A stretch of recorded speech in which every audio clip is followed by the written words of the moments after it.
भगवते वासुदेवाय।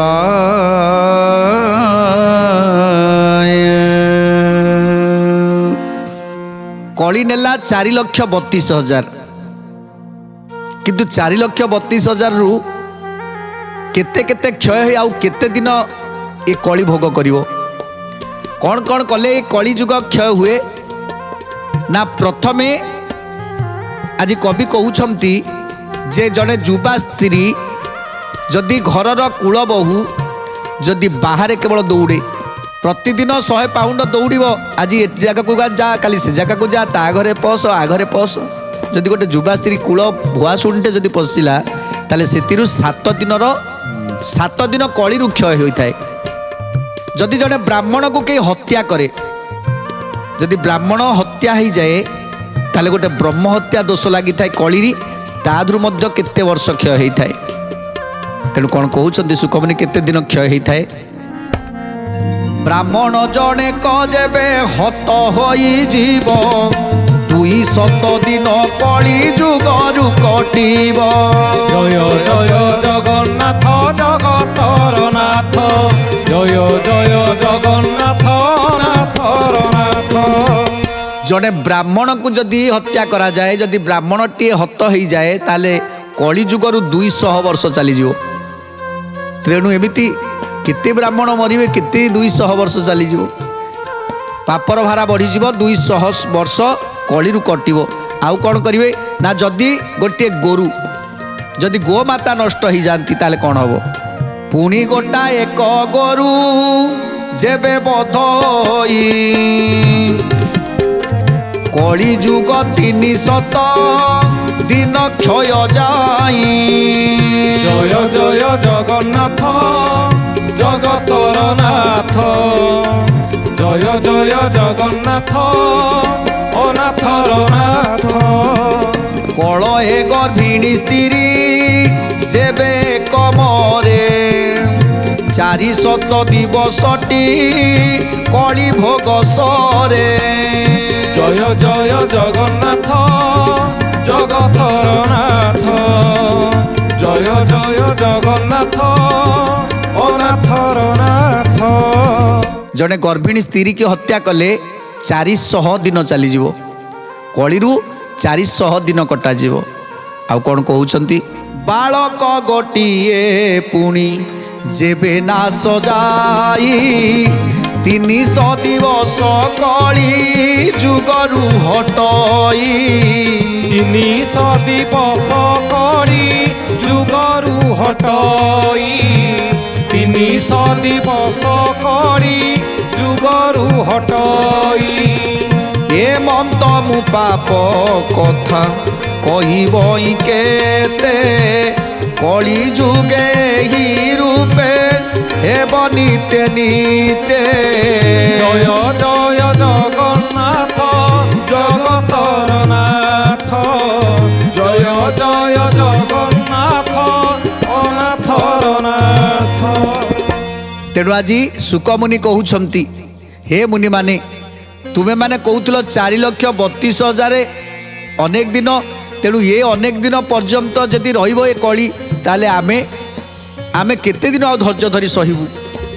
हेले तुम मानकर खुशी पाई जणुछि जे जदि ए संसार रे ए गोबध हैला ब्रह्म हत्या दोष हैला बाल हत्या दोष हैला स्त्री हत्या दोष हैला ये जो पाप मान जदि हब ताले ये पाप रे एमिति गो हत्या कले 300 वर्ष 400 वर्ष ब्राह्मण हत्या कले 300 वर्ष आउ बाल हत्या कले 300 वर्ष गर्भिणी स्त्री को हत्या कले 400 वर्ष एमिति हिसाब कले एतिक वर्ष सब कटिजिवो कली एतिक वर्ष सब कटिजिवो। आउ तापरे आउ कोथरे कटिवो आउरी क्षुद्र पाप जे करिबे बहुत तेणु करी कली जुग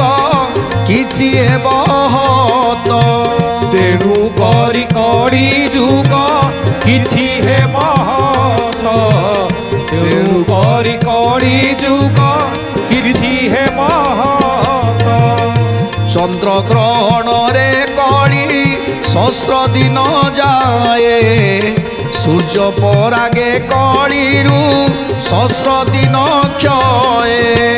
ଜୟ ଜୟ ଜଗନ୍ନାଥ ଜଗତର ନାଥ, ଜୟ ଜୟ ଜଗନ୍ନାଥ ଅନାଥର ନାଥ।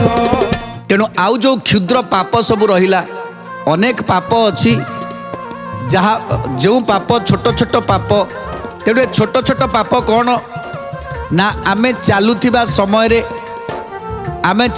ସମୟରେ କୌଣସି ଜୀବ ହତ୍ୟା ହେଇଗଲା, ନିଶ୍ଚିତ କିଛି ପାପ ହେବ। ଅଜାଣତରେ ହେଲେ ମଧ୍ୟ ଆମ ଦ୍ୱାରା ଗୋଟେ ଜୀବ ହତ୍ୟା ହେଲା, ଜୀବ ହତ୍ୟା ମହାପାପ। ତେଣୁ କେଉଁ ସମୟରେ କେଉଁ ଜିନିଷ ଖାଇବା ଉଚିତ ଆଉ କେଉଁ ସମୟରେ ଖାଇବା ଅନୁଚିତ, ଏସବୁ ଛୋଟ ଛୋଟ ପାପ। ସ୍ତ୍ରୀ ସହବାସ କରିବ, କେଉଁଦିନ ସ୍ତ୍ରୀ ସହବାସ କଲେ ପାପ ହେବ। ତେଣୁ ଏହିସବୁ ଛୋଟ ଛୋଟ ପାପକୁ କଳି କ୍ଷୟ ହେଇଥାଏ। ଏଇ ଯେତେ ଛୋଟ ଛୋଟ ପାପ ରହିଲା ଏସବୁ ପାପରେ କ୍ଷୟ ହେଇଯିବ। ଆଉ ଯଦି ସୂର୍ଯ୍ୟ ପରାଗ ହେଲା, ସୂର୍ଯ୍ୟ ପରାଗ ଆଉ ଚନ୍ଦ୍ରଗ୍ରହଣ, ଏ ସମୟରେ 1000 ଦିନ 1000 ଦିନ କଳି ଚାଲିଯିବ, କଳି କ୍ଷୟ ହେବ। ଚନ୍ଦ୍ରଗ୍ରହଣ 1000 ଦିନରେ ଚନ୍ଦ୍ରଗ୍ରହଣ 1000 ଦିନଟି କ୍ଷୟ ହେଇଯିବ କଳିରୁ। ତେଣୁ ଏଇଭଳି ସବୁ ଛୋଟ ଛୋଟ ପାପରେ କଳି ଆଜି କ୍ଷୟ ହେଲା ପରେ ଆଉ କେତେ ଦିନ ଭୋଗ କରିବ। ଅଧର୍ମ ଆଚରଣରେ ଲୋକ ଯାଆନ୍ତି ମରି, ବହୁ ଅନ୍ୟାୟ କରିବେ ନର ନାରୀ। ଜୟ ଜୟ ଜଗନ୍ନାଥ ଜଗତର ନାଥ, ଜୟ ଜୟ ଜଗନ୍ନାଥ ନାଥର ନାଥ। ଏ ମନ୍ତ ଫେଡ଼ି କହିଲେ ସବୁ ସୁକ ମୁନି, নৈমিষা অরণ্যে সর্বে বোধ হেলে শুনি। জয় জয় জগন্নাথ জগতর নাথ, জয় জয় জগন্নাথ নাথর নাথ। গোবিন্দ শ্রী চরণরে নিবেশিলে চিত, এ কলি যুগে সহায় হুয়র কান্ত। জয় জয় জগন্নাথ জগতর নাথ, জয় জয় জগন্নাথ নাথর নাথ। তেণু আজ সুকমুনি যেতবে সমস্ত মুনিমানଙ୍କୁ বুঝেই কହୁଛନ୍ତି, সমস্ত মুনিমানে আজ ভୟରେ আশঙ্কারে সমস্তে আখির লুহ ঝরাউଛନ୍ତି। হে দেব, হে গুরুদেব, হে সুকদেব, ଆମେ ଏବେ କଳିରୁ ବଞ୍ଚିବା ପାଇଁ କ'ଣ କରିବୁ ନା, କଳିରୁ ବଞ୍ଚିବା ପାଇଁ ତୁମେମାନେ ଗୋଟିଏ କାମ କର, ତୁମେ ସଦାସର୍ବଦା ହରିନାମକୁ ଭଜ। ସଦାସର୍ବଦା ପ୍ରଭୁଙ୍କର ନାମ ଯେମିତି ତୁଣ୍ଡରେ ଥିବ, ଯେମିତି ଏ ନିଶ୍ୱାସ ଚାଲିଛି ତାର ବିଶ୍ରାମ ନାହିଁ। ନିଶ୍ୱାସର ବିଶ୍ରାମ ଅଛି ନା? ଦିନ ରାତି 24 ଘଣ୍ଟା ସିଏ କେବଳ ଅହରହ ଚାଲିଛି। ସେ ଖାଲି ଚାଲିନି, ସେ ଭଜନ କରୁଛି। সোহং হংস, সোহং হংসরে মরা রামকু ভজন করুছি, সোহংসরে মরা রামকু ভজন করুছি এ জীব। তেণু সি যেমিতি তার অনবরত তার ভজন চালিছি, বিশ্রাম নাই, সেমিতি আমি সেতিরে টিকে ভাব মিশাইবা দরকার। আমি টিকে সেতিরে ভাব মিশাই সেই হরিনামকু জপ করিবা দরকার। যেতিকি সময় তাকু তাল দেই, যেতবে তাকু সেই সোহং হংস ভিতরে তাল দেই আমি যদি সেই নামকু ভজন করিবা, তাহলে শরীর ভিতরে থিবা সমস্ত পাপ আমার বিধ্বংস হয়ে থাকে। এ শরীর ভিতরে এ যে পাপ মানে অছন্তি, সেমানে কেবল এই হরিনাম জপ দ্বারা সেমানে বিধ্বংস হয়ে যাবে। যেমিতি গোটিয়ে মাঠিয়ারে যে খরাপ জল অছি, ମାଠିଆ ଭିତରେ ଖରାପ ଜଳ ଅଛି, ତେଣୁ ଆମେ ଯଦି କିଛି ଶୁଦ୍ଧ ଜଳ ସେ ମାଠିଆ ଭିତରେ ପକେଇ ଚାଲିବା, ଶୁଦ୍ଧ ଜଳକୁ ଯେତେବେଳେ ପୂର୍ଣ୍ଣ ହେଇଯିବ, ଯେତେବେଳେ ଯେତେବେଳେ ଶୁଦ୍ଧ ଜଳଟି ମାଠିଆ ଭିତରେ ପୂର୍ଣ୍ଣ ହେଇଯିବ, ସେତେବେଳେ ଧୀରେ ଧୀରେ ସେ ଅଳିଆ ମଧ୍ୟ ବାହାରିଯିବ, ସେ ଅଳିଆ ମଧ୍ୟ ବାହାରିଯିବ ସେ ମାଠିଆରୁ। ଆଉ ତାପରେ ସେ ମାଠିଆରେ କେବଳ ଶୁଦ୍ଧ ଜଳ ହିଁ ପୂର୍ଣ୍ଣ ଥିବ। ସେମିତି ଆମ ଶରୀର ଭିତରେ ଯଦି ପ୍ରତିଦିନ ସଦାସର୍ବଦା ଯଦି ହରିନାମ ଭଜନ କରିଥିବା, ଯେତେବେଳେ ମାଠିଆଟା ଆମର ପୁରିଯିବ ନା, ସେତେବେଳେ ମାଠିଆ ପୁରି ଶେଷରେ ଏଇ ଯେଉଁ ଅଳିଆ ଆବର୍ଜନା ସବୁ ବାହାର କରିଦେବ। ସେସବୁ ଯେତେବେଳେ ବାହାରି ଯିବେ, ସେତେବେଳେ ଆମ ଶରୀର ପବିତ୍ର ହେଇଯିବ। ଆଉ ଶରୀର ଯେତେବେଳେ ପବିତ୍ର ହେଇଯିବ, ପବିତ୍ର ଜାଗାକୁ କିଏ ଯାଆନ୍ତି ନା, ପବିତ୍ର ଜାଗାକୁ କେବଳ ପ୍ରଭୁ ହିଁ ଯାଆନ୍ତି। ପବିତ୍ର ଜାଗାରେ ପ୍ରଭୁ ହିଁ ବାସ କରିଥାନ୍ତି। ସେଇଥିପାଇଁ ଆମେ ଯେତେବେଳେ ସାଜସଜା କରୁଛନ୍ତି, ଗୋଟେ ଠାକୁର ଦେବତା ମନ୍ଦିର କରୁଛନ୍ତି, ସେତେବେଳେ କେତେ ନାନା ପ୍ରକାର ଯେମିତି ଘର ଦ୍ୱାର ଧୁଆ ଧୁଇ କରି ଶୁଦ୍ଧ ପରିଷ୍କାର ପରିଚ୍ଛନ୍ନ କରୁଛନ୍ତି, କାହିଁକି ନା ଦେବତା ଆସିବେ, ଫୁଲରେ ସଜେଇ ଦେଉଛନ୍ତି ଘରଟିକୁ। ସେମିତି ଆମ ଶରୀରକୁ ସେମିତି ପବିତ୍ର ଯଦି ରଖିବା, ସେମିତି ଶରୀରକୁ ଯଦି ଶୁଦ୍ଧ ରଖିବା, ତାହେଲେ ପ୍ରଭୁ ଏ ଶରୀର ଭିତରକୁ ନିଶ୍ଚିନ୍ତ ଆସିବେ। ଏ ଶରୀର ଭିତରେ ଆସିବେ ଆଉ ଆତ୍ମା ସହିତ ପରମାତ୍ମାର ମିଳନ ହେବ। ଆତ୍ମା ସବୁବେଳେ ଚାହେଁ ଯେ ମୁଁ ପରମାତ୍ମାଙ୍କ ସହିତ ମିଶିବି, ହେଲେ ପରମାତ୍ମାକୁ ସେ ପାଇପାରୁନି, କାହିଁକି ନା ସେ ଅଶୁଦ୍ଧ ଭାବରେ ରହିଛି। ଏ ଶରୀର ତାର ଅଶୁଦ୍ଧ ରହିଛି ବୋଲି, ଶୁଦ୍ଧ ନାହିଁ ବୋଲି, ସେଥିପାଇଁ ଭଗବାନ ଆସିପାରୁନାହାନ୍ତି। ତେଣୁ ଯେତେବେଳେ ଶରୀରଟି ପରିଷ୍କାର ହେଇଯିବ, ସେତେବେଳେ ପ୍ରଭୁ ନିଶ୍ଚିତ ଆସିବେ। ତେଣୁ ଆତ୍ମା ସହିତ ପରମାତ୍ମାଙ୍କର ଯୋଗ ହେବ। ଆଉ ଯେଉଁଦିନ ଆତ୍ମା ପରମାତ୍ମାଙ୍କର ମିଳନ ହେଇଯିବ, ସେତେବେଳେ ତାର ଆଉ ପୁନର୍ଜନ୍ମ ନାହିଁ। ସେତେବେଳେ ଆଉ ସେ ଜୀବର ପୁନର୍ଜନ୍ମ ନାହିଁ। ସେ ପ୍ରଭୁଙ୍କ ପାଖରେ ହିଁ ବାସ କରିବ, ପ୍ରଭୁଙ୍କର ସେବା କରିବ। ତେଣୁ ଇଏ ହେଉଛି ମୋକ୍ଷ ପୁରାଣର କଥା, ଯାହାକୁ ଆଜି ଶୁକମୁନି ଯାହା ଯାହା କହିଛନ୍ତି, ଆଜି ବ୍ୟାସଦେବ ଯାହା ଯାହା ସବୁ ରଚନା କରିଛନ୍ତି, ତାହା ହିଁ ଶୁକମୁନି ବ୍ୟାଖ୍ୟା କରି କହିଛନ୍ତି। ତେଣୁ ଶୁକମୁନିଙ୍କ ବ୍ୟାଖ୍ୟାରେ ଆଜି ସମସ୍ତ ମୁନିମାନେ ଆଖିରୁ ଲୁହ ଝରଉଛନ୍ତି, ଏ କଳିର ପ୍ରାଦୁର୍ଭାବରୁ କେମିତି ରକ୍ଷା ହେବେ। ତେଣୁ ଏ କଳିର ପ୍ରାଦୁର୍ଭାବରୁ ବଞ୍ଚିବାକୁ ହେଲେ ଆଜି ଶୁକମୁନି କହୁଛନ୍ତି ସହଜ ଆଉ ସରଳ ମାର୍ଗ ହେଉଛି, କଳି ଯୁଗରେ ସବୁଠାରୁ ସହଜ ସରଳ ମାର୍ଗ ହେଉଛି କ'ଣ ନା, ଭଜନ କୀର୍ତ୍ତନ ଆଉ ଶ୍ରବଣ। ଜପ କର, ଭଜନ କର, ଶ୍ରବଣ କର। ତେଣୁ ପ୍ରଥମେ ଜପ କରିବା ଦରକାର, ଇଏ ତୁଣ୍ଡରେ ଭଜନ କରିବା ଦରକାର, ଆଉ ତାପରେ ଯେଉଁଠି ଆଧ୍ୟାତ୍ମିକ କଥା ହେଉଛି ତାକୁ ଶ୍ରବଣ କରିବା ଦରକାର। ଆଉ କୌଣସି କଥା ଏ କାନ ଆଉ ଯେମିତି କୌଣସି କଥା ନ ଶୁଣେ। ଏ କାନ ଯଦି ଶୁଣିବ ତାହେଲେ ଭଲ କଥା ଶୁଣିବ, ଆଧ୍ୟାତ୍ମିକ କଥା ଶୁଣିବ, ପୁରାଣ କଥା ଶୁଣିବ। ଏ କାନ ଯଦି ଆଉ କିଛି ଶୁଣିଲା, ତାହେଲେ ସେ କାନ ବାଟେ ଦେଇ ପୁଣି ପାପ ପଶିବ। ତେଣୁ ଏ କାନ ଭିତରେ ଏମିତି କାହାକୁ ପଶେଇବାକୁ ଦେବାନି। ତେଣୁ ଯେତେବେଳେ ଆଖି ସବୁବେଳେ ଚାହିଁବ, ଆଖିକି ଯେମିତି ଶୁଦ୍ଧ ଜିନିଷ ଦେଖିବା ପାଇଁ ପସନ୍ଦ କରିବ, ଯେମିତି ଏ ଆଖି ସବୁବେଳେ ଶୁଦ୍ଧ ଦେଖିବ, ଅଶୁଦ୍ଧ ଜିନିଷକୁ ବର୍ଜନ କରିବ। ତେଣୁ ପଞ୍ଚ ଇନ୍ଦ୍ରିୟର ଲାଳସାକୁ ପ୍ରଥମେ ବର୍ଜନ କରିବା ଦରକାର। ତେଣୁ ସମସ୍ତ ମୁନିମାନେ ଆଜି ଚିନ୍ତା କରୁଛନ୍ତି, ନିଶ୍ଚିତ ଏ କଳିଯୁଗରୁ ଯଦି ଉଦ୍ଧାର ହେବା, ତାହେଲେ ଆମେ ହରିନାମ ଭଜନ କରିବା, ଆଉ ଏ ପଞ୍ଚ ଇନ୍ଦ୍ରିୟର ଲାଳସାକୁ ପ୍ରଥମେ ବର୍ଜନ କରିବାକୁ ପଡ଼ିବ। ଏଇ ଯେଉଁ ପଞ୍ଚ ଇନ୍ଦ୍ରିୟର ଲାଳସା ଆମକୁ ନର୍କଗାମୀ କରିଥାଏ। ତେଣୁ ପଞ୍ଚ ଇନ୍ଦ୍ରିୟର ଲାଳସାକୁ ପ୍ରଥମେ ବର୍ଜନ କରିବା, ଆଉ ତାପରେ ହରିନାମକୁ ସମସ୍ତେ ଭଜନ କରିବା। ଯେତେବେଳେ ଶରୀର ଶୁଦ୍ଧ ହେଇଯିବ, ସେତେବେଳେ ନିଶ୍ଚିତ ଆତ୍ମା ପରମାତ୍ମାଙ୍କ ସହିତ ମିଳନ ହେବ। ଇଏ ହେଉଛି ମୁଖ୍ୟ କଥା।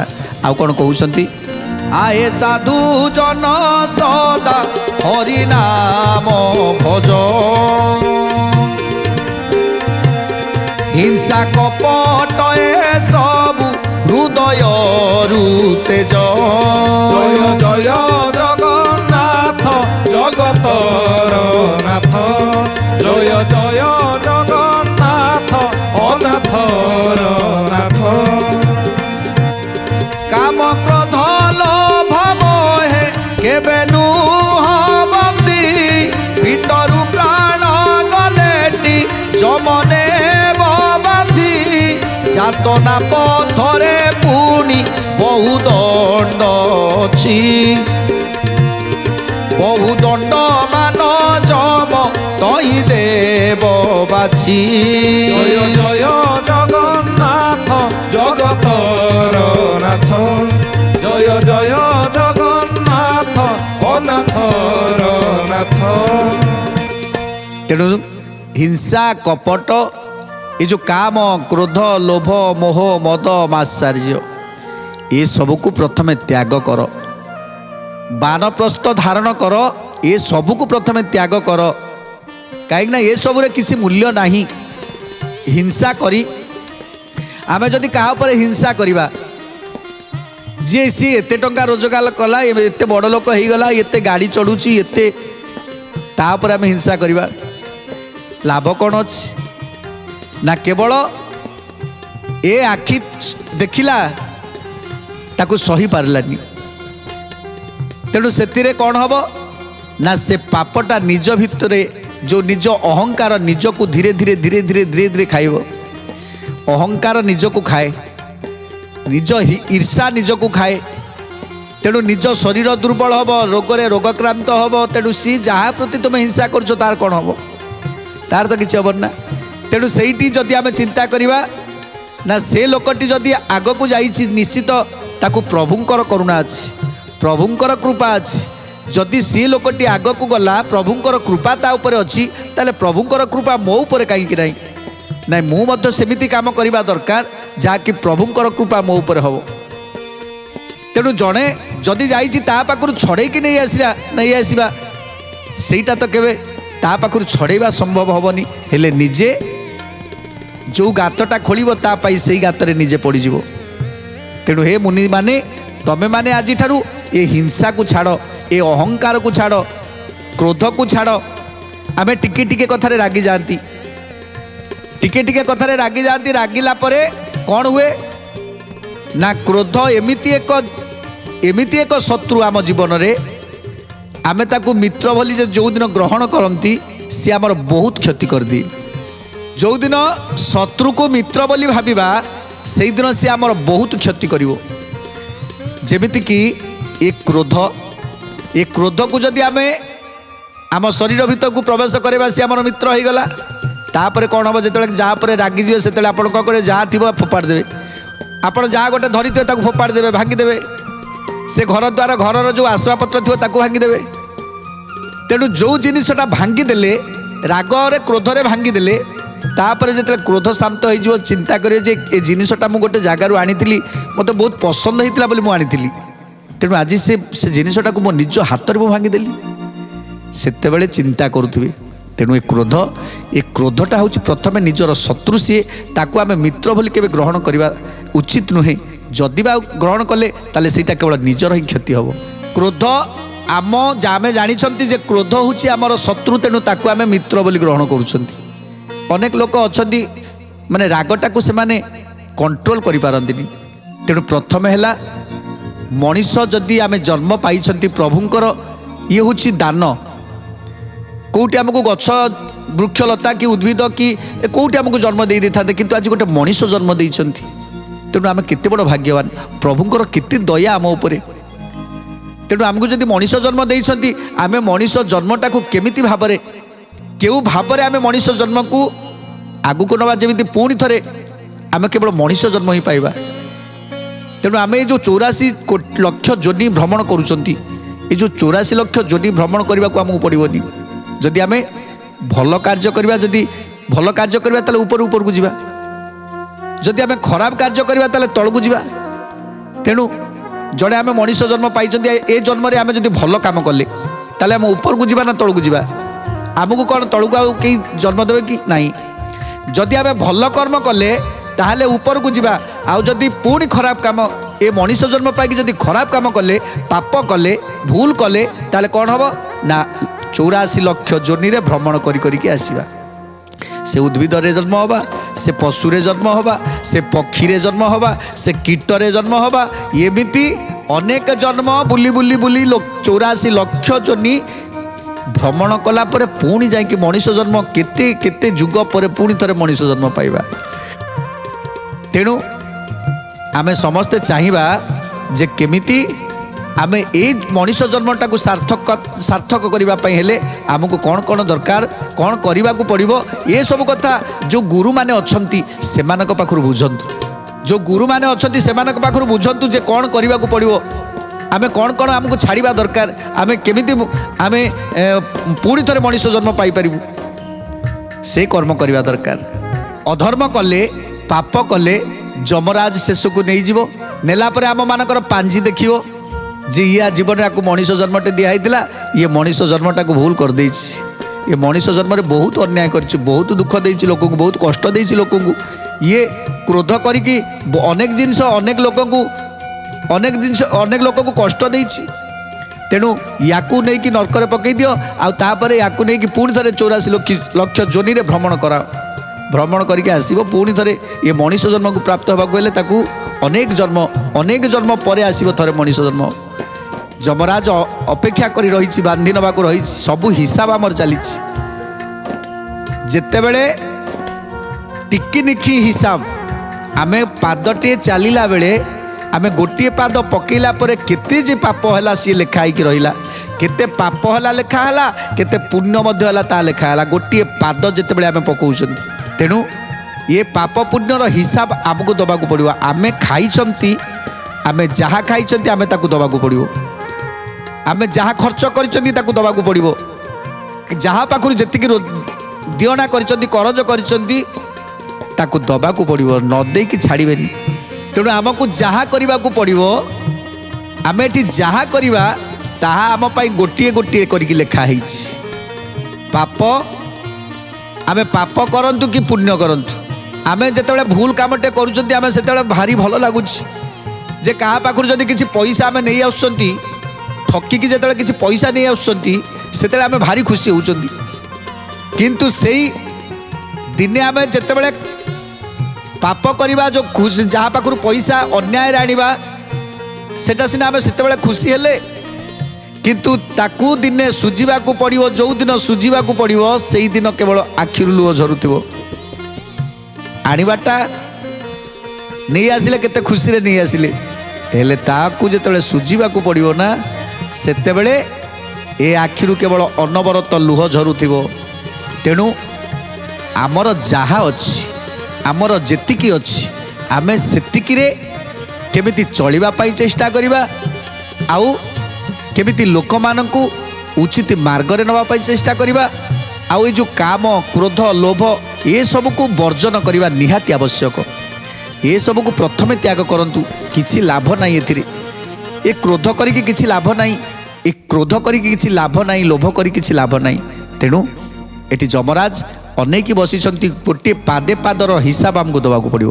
ଆଉ କ'ଣ କହୁଛନ୍ତି ସୁନ୍ଦର କଥା ଜାଣିବା ପରବର୍ତ୍ତୀ ଅଧ୍ୟାୟରେ।